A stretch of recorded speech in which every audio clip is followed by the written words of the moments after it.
Now over to the other side of the pond, and on a recent trip to Canada, Harry and Meghan met with representatives from the Squamish Nation.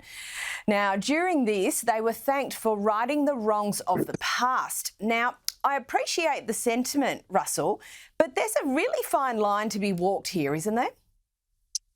Well, there is, and I don't think there's any getting away from that because, there's been instances in the past when the Squamish Nation elders have tried to meet senior members of the royal family and most notably the late Queen and Duke of Edinburgh and her father before that. And so for Harry and Meghan going to meet the Squamish Nation indigenous population is a really, really big deal. I was in Canada in 2022 with the Prince of Wales, as he was then, King Charles, and talking to indigenous populations. There is a real fractured and checkered history, to say the least, between the British royal family and the indigenous populations of Canada. And Charles was there to sort of listen. And I think that Harry and Meghan's attendance at an event for the Squamish Nation's peoples is very, very significant because they want to try and right the wrongs of the relationship with the royal family, certainly as Harry and Meghan were there as sort of representatives of themselves, I think, really, for the Invictus Games. But, of course, they represent the British royal family as well. And whilst they weren't necessarily speaking on behalf of the monarchy, certainly I think that the Squamish Nation thought that this was a step in the right direction, if you will, to try and right those wrongs and heal those old wounds of the past relationships. That's fair enough. And I suppose these things all need to be dealt with very delicately.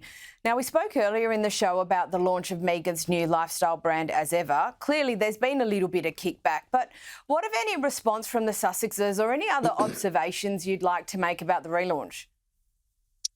Well, listen, it's gone off to a big bang, hasn't it? And anything that Meghan does touch at the moment is going to be poured over by commentators or people in the industry looking at what her next move. And it did seem a bit left field that she'd completely relaunched this brand after American Riviera Orchard. And I think that the very fact that I couldn't even say the title there tells you of the difficulties that Meghan was having, not only because of the trademark, because it wasn't very a snappy title. So she's come out with this brand that she said she secured in 2022. That's come into even bigger problems because there's a clothing line with the same name. There's also a Spanish town that is claiming that she's copyrighted their famous logo in Mallorca. But I think when we're settled down, it'll be very interesting to see what the content is from her Netflix series. She's talking about a partnership with Netflix, and it's all about merch these days, isn't it? When you go to a big concert, all the bands make a lot of money from the merchandise, and Meghan is probably hoping that their Netflix will help her in her publication, in publicising the merchandise for her programme and the As Ever brand. But I think watch this space in terms of what the next direction for Meghan Markle is.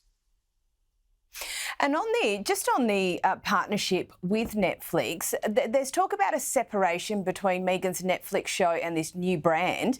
Can you explain that to us?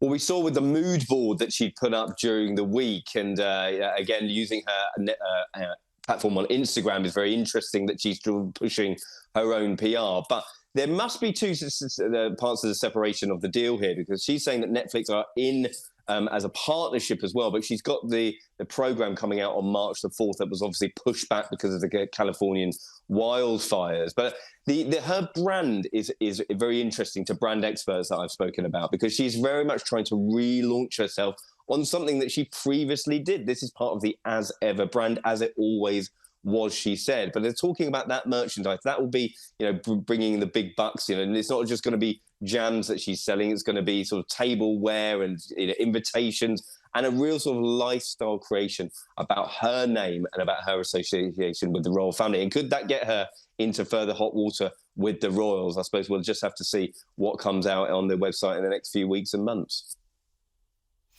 Oh, well, it'll be very interesting to see. No doubt there is never a dull moment with the Sussexes, so we will have to wait and see. Thank you, as always, Russell Myers.